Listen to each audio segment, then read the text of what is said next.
Here's Mike Winters.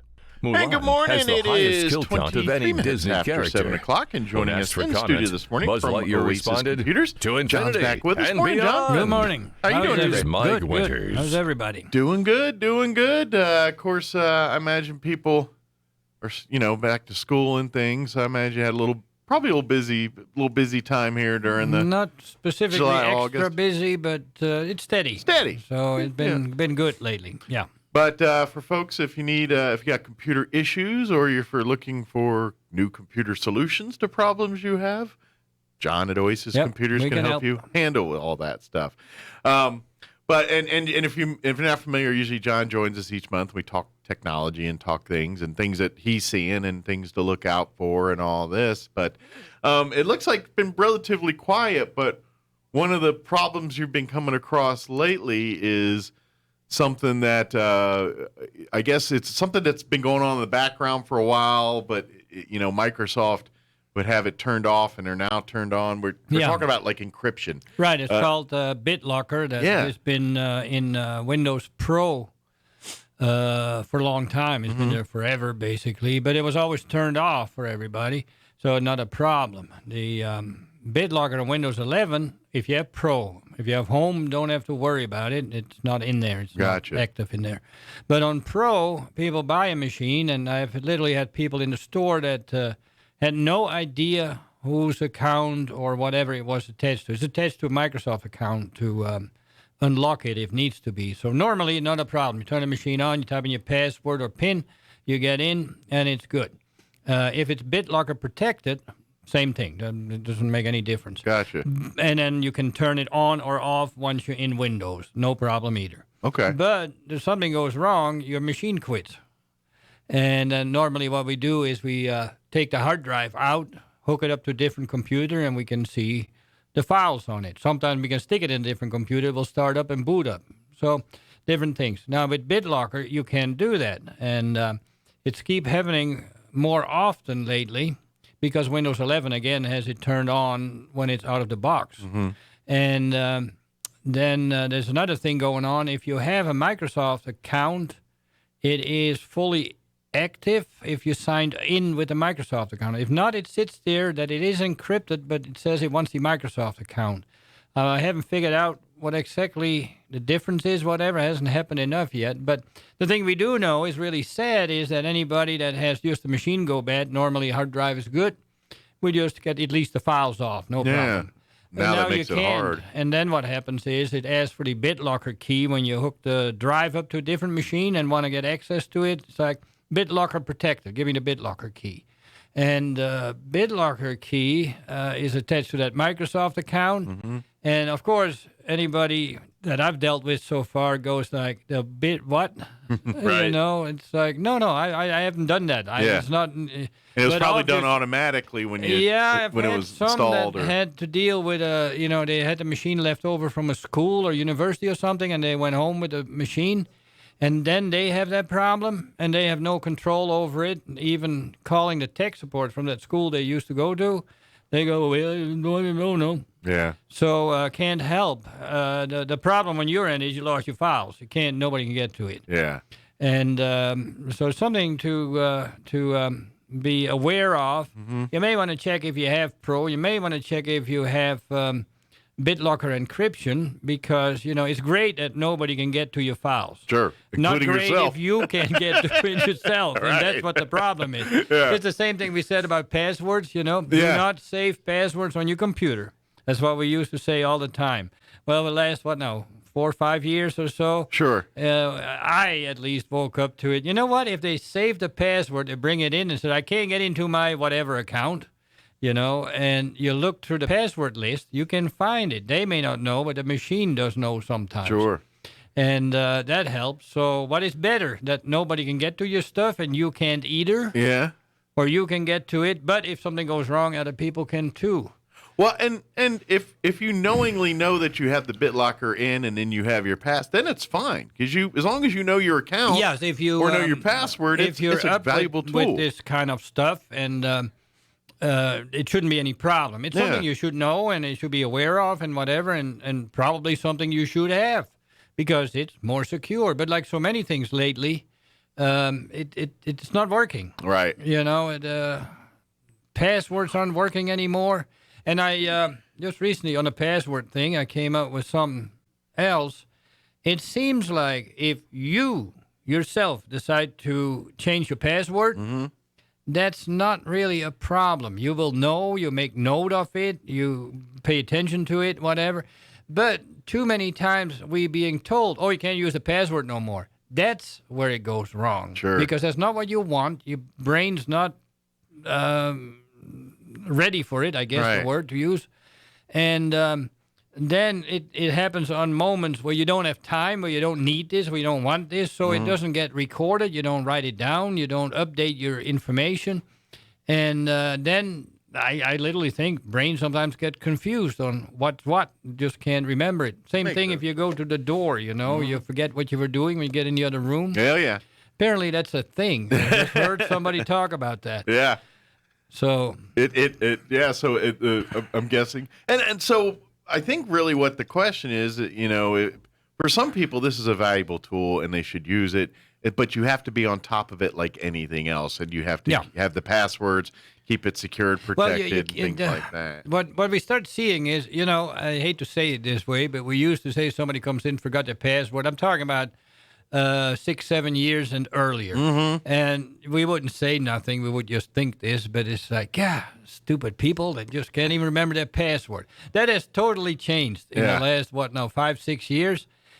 Somebody comes in and says, I can't get in. I don't have my password. So, I know. I have the same problem. It's just you can't keep up with it. Yeah. For those reasons just mentioned, it got to change it to them. Too many different passwords. And they do have those software. We've talked about them and different things where they have password storage, software and all that kind of stuff. And I use one. They're very valuable. But you've kind of talked in the past too, is kind of keep like the two backup where you may have one of those, but write that stuff down somewhere and keep it separate away from everything in case that thing doesn't. At least you've got something down somewhere. You know. And, of course, that brings always up the next point. That's something to consider. If you are getting incapacitated, not necessarily dead yet, but, you're in bad shape and you can't function at all, and you are taking care of stuff that now somebody else needs to take care of, pay a bill or something, can't get into doing these things, it's really getting hard and frustrating. And that's happening slowly more often, too. I get, every 3 months, I get somebody in that has that situation. It's like, well, my wife or husband passed away. I imagine it happens more often than most people think. And I can't get into his stuff. Sometimes they just want to see some photos that are on it. I could easily see like a child's mother, father passing, and they're going to try to settle their affairs, and they get into their computer but have no idea how to access anything to pay their bills or do any of that stuff. Yeah. Right. Yeah, maybe we're going to have to add caveats to wills where it's got a section with everyone's passwords and everything that they bequeath. That's what certain people do already with their will, in their safe, whatever. They have, something where only open in emergency. Yeah. And this is how you can get to my stuff if I can anymore.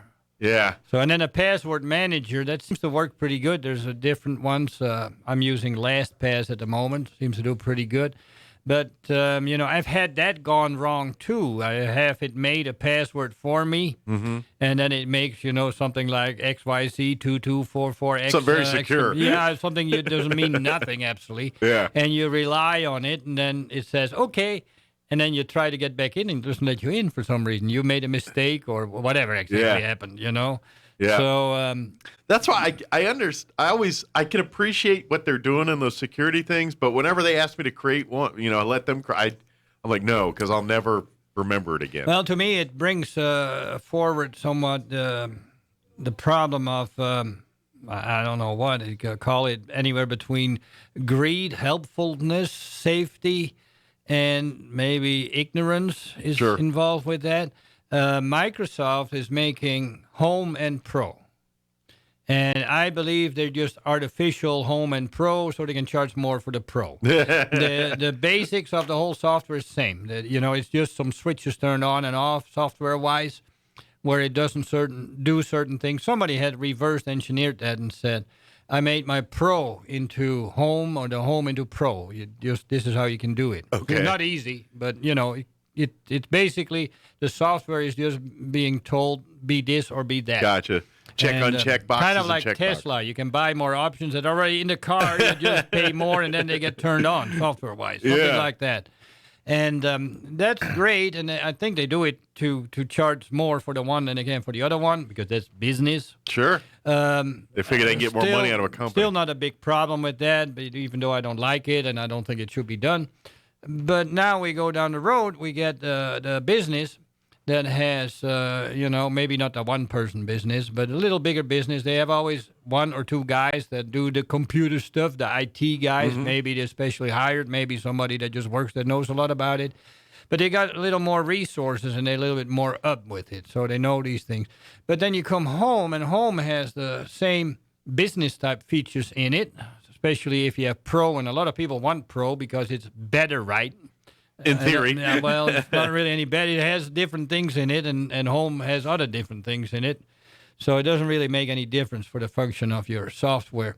But the Home version is too complicated. The Home version should be simplified where you don't have BitLocker. Or if you want it, you have to add it to it.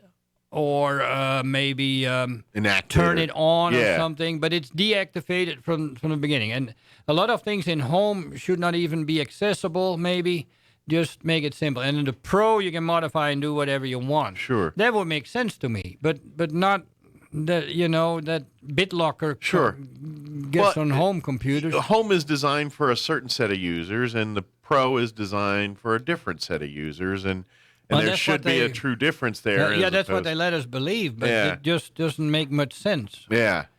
It just doesn't feel right somehow. And then the constant change. Somebody pointed out, I don't know if I talked about it last month or not, but I don't think so. But anyway, the comparison with PCs and Apple computers, if you look at a screen on an Apple of about 15 years old, and a screen of a modern Apple, they're very similar. You know what to do. Sure. Now compare that with like what Windows 8 was, it's night and day different. Yeah, buttons are different places. It was pointed out that the interface change is just a complication we don't need. It may look prettier or whatever. It may be new and refreshed and updated, but if you have that new and refreshed update and go, where do I click now? That's not helpful. Right. So and here's the thing with because I have Apple as far as my phone, I have an iPad, and all that, but I've always had for my desk, it's actually a laptop, as a Windows PC computer, and that's what I've had because that's literally my whole life. That's what I've dealt with. I've never dealt with Apple or Macintosh or any of that kind of stuff growing up, and so my wife had an Apple laptop a couple years ago for a few years, and she liked it and loved it, but I don't know if it may call me old and crotchety. I'm just at a point in life I don't want to learn a whole new iOS system. I know Windows here, I can do, you know what I mean? Yeah. But maybe, like you're saying, because Apple's pretty much the same for 15 years, if I've got that mindset, I probably should stick with Apple because once I learn it, it's probably going to be the same the rest of my life. The problem you're pointing out is not what's easy or not. It's what you've learned and then have to change. Exactly. Yeah. Apple is, in a sense, for the end user, easier to use. Sure. It has changed less. So if you, this happens too in the store, I think I'll change to an Apple computer. What do you think about it? And I go well, what have you done all the time? I'm running a PC. Apple is actually easier to use, but for you, it's more difficult because you don't know how it works different. Once you get these differences figured out, it's not too hard, but I still fall for it. I don't do too much Apple, but Apple comes in and I click on the program, and then I want to do a feature in the program, and on Apple, you got to go on the top bar, all the way on top. Whereas that's built into the window in a Windows machine. Yeah. And, once you know, it's and you forgot again, Yeah, it's the habit, I guess, or something like that. Yeah, you it's know? just I think how our brains create paths to our and our Right. different nerves to do something, and it kind of that muscle memory to. I think our computer Yeah, is it's the same obvious kind of with, same with way. passwords. Yeah. Give me your password, and it's huh? Now hand somebody a keyboard and say type in your password. No problem. Yeah, Yeah. it's like the fingers know, Yeah, and not the the muscle brain memory, or yeah. whatever. It's weird. It is. Yeah. Part of the amazing parts of the human body, I think. Yeah, I've learned a lot about the brain working on computers because what I think should have happened doesn't work, and then the computer doesn't budge. Is what I always say. You argue with another, Republicans and Democrats. They keep a fighting and they keep splitting up more. Whatever, doesn't Yeah. matter. But you can fight with a person over a thing.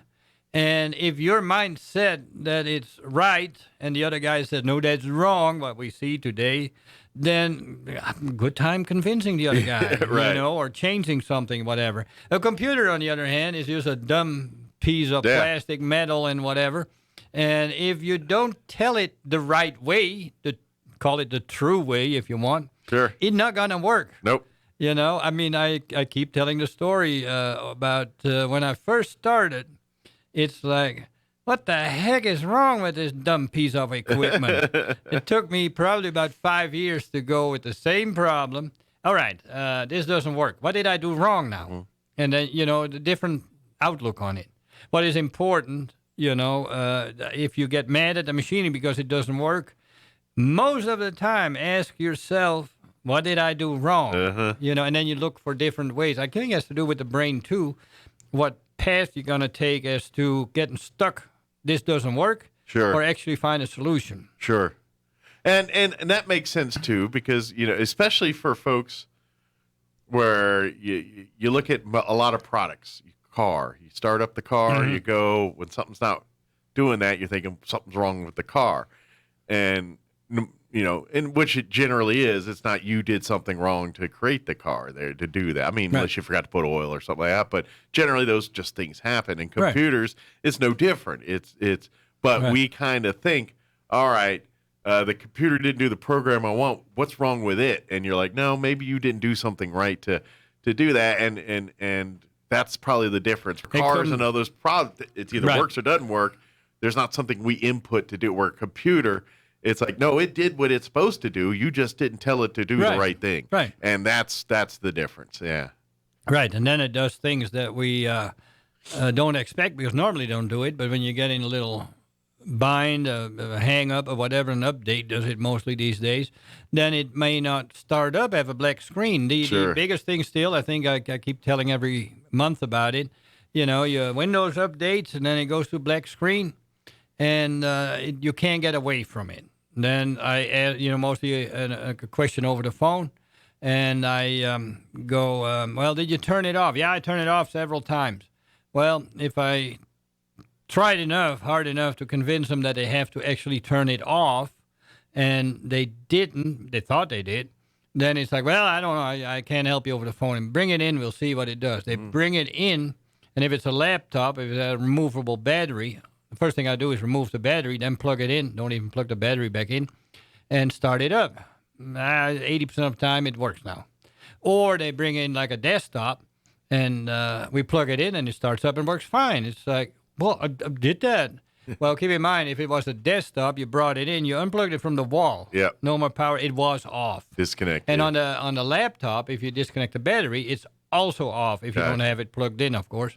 And the trick is that you didn't get the machine off, so it goes in sleep mode, what looks like it's off, and most people think it's off. Right. And then you push the button again to start it up. You would notice it starts up quicker in general, but it also goes back to the same problem you had. So if you had a black screen or something, it didn't fix it goes right back a black screen. So you got to hit the start, shut down, and then let it shut down, and then now restart I do agree that it shouldn't work that way. It should have something up. We're updating, or we're stuck, or whatever, something that makes sense. Not error code XYZ 2022. That doesn't mean anything. Right. But if it would say, something wrong, I can't start, whatever, then you would maybe start it over. And well, I can say this pretty confidently. before you call John to have him come look at your computers, 9 times out of 10, if you just reboot the computer, shut it down, and then start it up fully, you might fix your problems before you need to call John. Let's explain that. If it's a machine that's plugged in on your desk, that when you unplug it, it goes off. Unplug it, wait like 15, 20 seconds, plug it back in, start it back up. You had it off. If it's a laptop, too many people think if you push the button, so you turn it on, you push, let go. That's not turning it off if you do that to turn it off. You got to shut it down like you would a computer. You have to hold it down for like 10 to 15 seconds. If there's a light on it, a power light, you wait till you see the light go off. Then it's off. And that doesn't even always get it working. I have actually machines that you can't get going. I have to open, the ones with the battery on the inside. Yeah. I have to take the bottom off, unplug that internal battery, then plug it into power, see if it works. Works. You can plug the battery back in, it's going from there. It still holds power. It holds something stuck, hostage, whatever you want to call it. And I always shut down my laptop like I do my desktop. I literally go to Windows, shut it down. Yeah, that's great. That's wonderful. And that's like a desktop. You have now a black screen, and it's stuck on that. So click on, with the black screen, would you click on start and shut down now? Well, you can. It's black. There's no start. Well, it does. Mine shuts the computer down. No, if you have a problem. Gotcha. I got you. Black screen. Now it makes so sense. That's where problem comes in. You can't. You always shut it down the normal way, but you can't now. So what people do is they push the button, let go, and goes like, there it goes off. It's not off. It's just in sleep mode. Gotcha. So you hold that button down for 10, 15 seconds, and then it's off. But that still doesn't always fix it. So still clearing the battery or disconnect battery. Yeah, what is stupid again? And we go back to the same argument we had before. Why do they have to put the batteries on the inside, non-removable? Sure. Same as with these things. Yeah. It doesn't. It's easy to make it. It's also easier for you to buy a new one when they do that. Yeah, that's I think the purpose of it. But these days, with this time, supply and demand, the world we live in, you're trying to get the most out of every piece of equipment you got. And I don't know. I've always been, and maybe that's because of the generations and things, but I grew up in. But I've always been that mindset of like I'd rather get as much use out of something before I consider buying a new one. I think we should live that way. Yeah. I hear stories about clothing clothing are made so cheap now that people just buy it, don't even wash it, get another one. Yeah. And, I don't quite see I don't know. I guess I'm weird because I'm like one of those people that still have jeans that I've owned for like 15 years. Well, unfortunately, about 3 years ago, I threw all my old pants out that were like 25 years old now. Because I hang on to them. If I lose weight again, and I couldn't lose weight, Then I did lose weight, and it's like, you know what? I shouldn't have thrown them away. They would have fit again. Yeah, I swear there's jeans in my closet right now that I owned when I was in the Air Force. That was in the 90s. Yeah, I got some old stuff, too. And I wear them every once in a while. Yep. I'm not proud of this, but I do have that. So. Well, you ought to be proud of it because why buy new and waste energy and money and whatever on it? I will Resources. say I'm on top of my underwear game. My underwear does not look like something that was, been through some ringer. My underwear is in current serviceable condition. The bands are not all worn out. If it's wore out, replace it. But if it doesn't work for you, if it doesn't do the job no more, replace it. Yeah. You have an old computer that's not good enough for your business, whatever. Get a new one by all means. Not a problem. Don't buy a piece of junk though that's still no good to start with. Exactly. Shop around. If you use it for home, and these days so many people, I do some email and look up some things, whatever. Very little. If it's 15 years old and does that job good, then why mess with that? Yeah. Right.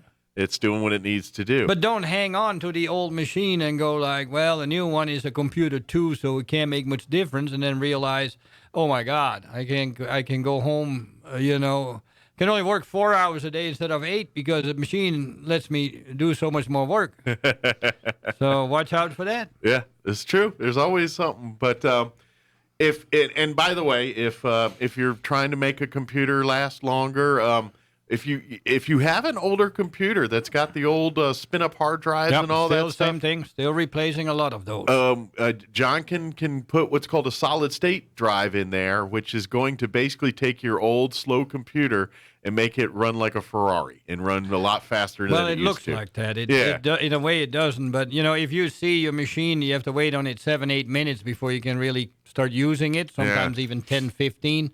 That same machine with the new drive is ready in like a minute, 15 seconds, completely ready to use with no more loading. That's impressive. And that's what happens. If I could do a comparison in like TV and radio world, your old wind-up hard drives are kind of like those tubes in the old TVs or the tubes in radio transmitters. Right. Now they've switched over to solid-state devices where you don't have to swap out a tube every year, or once it blows, it's screwed. This is kind of that version for computers a little bit. Technology has changed, and it's much better. Talking about technology, whatever, I was going to report on solar systems. Yeah. You about 3-4 months ago you put 2.5 months. Now. Okay. It's been running for 2.5 months. So I have 2 months of true billing and 1 month, half a month of, when it started up halfway in a month, so much you couldn't really tell.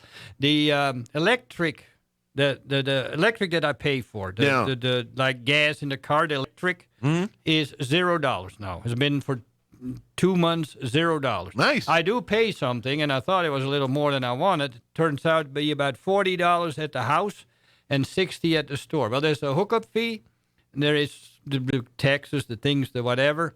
And then I have on both locations a lamp mounted on a pole that belongs to the electric company. They take care of that, and they charge me for that. I think that businesses get charged most likely a little more. I haven't fully figured it out, but so the hookup fee to be hooked up to the grid and whatever, and the light at the home, about $40, I think. Okay. At the store, $60. But the actual electric, I give the electric company more electric than they have given me at this point. Okay. It goes back and forth. At night you don't give any, you get only. But sure. I deliver more into the grid than I do. You consume. Right. And the next thing then is trying to get an electric car on it. And see so really, your only electric bill is just the hookup fees, $40 and $60 a month. If you would indeed have the battery and the self, containing unit, you wouldn't. Right. It would just be stored into those batteries. What is really great because everybody is trying to figure out what can we do, but think about it. You pay nothing on electric. I checked up on what I've paid, and it has gone up in the last 2 or 3 years more too. Right. I haven't checked out what electric actually cost me over the years, but I bet you it's gone up. So the last year there was a bill for about $300. Summer and winter is bad because then the air conditioner runs. Sure, yeah. Or the heater, whatever. But, it's nothing. Nice. So it sounds like it's paying off for you. From $300, and I think that was at the house, I'm not sure, down to $60 or $40. Great. Sounds like it's right. been a bit. And then, the environment, that you don't have to burn anything to get that. It's just free from the sun. Yeah. It's not free. You got to put the equipment in. That costs you some money, but... Yeah, so sounds like I'm very pleased with it. Good, I'm glad to hear Everybody that. should have that on their roof. I think it helps environment and it helps your bottom line. Yeah, sounds like it does. It does work.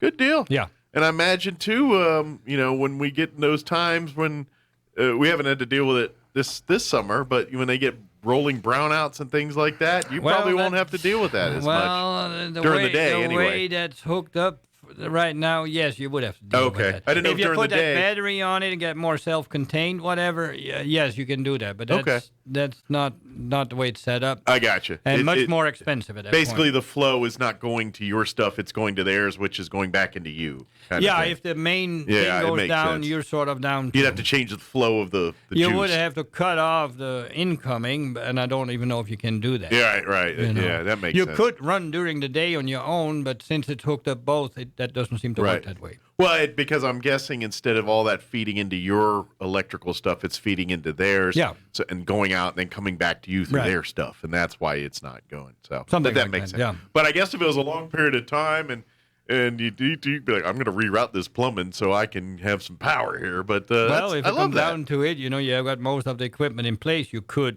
change out. In theory, if they're not going to get you, I'm Brown, not me. I'll see you later. I'm plugging them in my own thing. So, well, good deal. Glad to hear that. Of course, if anybody has any questions or need any help with solar or the computer stuff, ask me about it. Come on by Oasis Computers. You can see the solar in operation at the store. At the store there. Have questions on that. It's not that I make any money on it, whatever, but I like to keep the environment. But if people are doing research on this stuff, you would love to give your opinion on that. I have hands-on experience now at 2 places. Good. Very good deal. Yeah. Of course, he serves customers directly in the mornings between about 8 to noon. I tell what we have evolved to is we're open from 8 to 12. Okay. I leave at 12:30. What it means is try to bring it in no later than 12 so I can actually take it in and have a look at it. I like to have a look at what you bring in. Sure. Or turn it on. So you can triage it a little bit. Yeah, a little bit of, and then, the benefit of that is for a lot of times is like, you were stuck. Pull the battery out and start it back up. Here you go. Give me $20 and you're out of here. Instead of keeping it in the store and charging, whatever some places do. Right. So, but, I do need like 15 minutes to half an hour to be able to do that. Sure, it makes sense. If you need to run late, I can just take a phone number and a name and then start working on it later in the day too. That Not makes a problem, sense. But, Definitely. You just get served better if it can be a little earlier. Yeah, because sometimes, especially if it's a little stuff where he's just got to plug it in and unplug it or pop the battery out. That's what I'm trying to say. You know what we're talking about with the battery? Yeah. That kind of seems to stuff be you can do more often a problem than really a major problem. But if that doesn't do the trick and he needs to leave it a little longer, then he'll work on it in the afternoon there. So. Yes, and some stay for 3 or 4 days because they cooperate. Well, and then supply and demand of parts and things are a little bit Most tricky. stuff gets out within like 1 or 2 days. Nothing stays hardly ever longer unless we order parts in for it. And wait the world we live in, that's pretty good these days. Yeah. So absolutely. Can't complain. Give out the phone number if anybody has any questions. Okay, we're at 575-625-9141. You can also text to that number. It seems like a lot of people like to text, and that would work too. Probably younger folks. Older folks call, whatever. younger I still text. like them to call, but texting works just as good. Actually works better in a way because, you don't have to answer everything. Well, and then when you forget something, you go back and you can see it. That too. It does. There is a handy part there. Right. I've as I get older, I found that's been handy. What did they say? Right. Oh yeah, they texted me. I remember now. Right. So, but if you've got any, or if you even are looking to maybe cut the cord a little bit, and I'm wondering how to do some of that stuff, John can put you in the right direction on all that stuff too. Yeah. So let Oasis Computers help solve your technology problems. They got Very you good. covered. So, well, thank you, sir. Thanks You're for the welcome. update on this solar, Thank you. and it's always great conversation with you. We'll see you here next month, and hopefully got more good stuff in the good direction. Hopefully we're going forward some with all this coronavirus problems and whatever. But it looks kind of dim out there at the moment, but we'll see what happens. We'll see. We'll play it by ear and just be hopeful for for the good stuff. So thank you, John. As always, we'll see you next time. Okay. You're welcome. Thank you. All right. 7:50.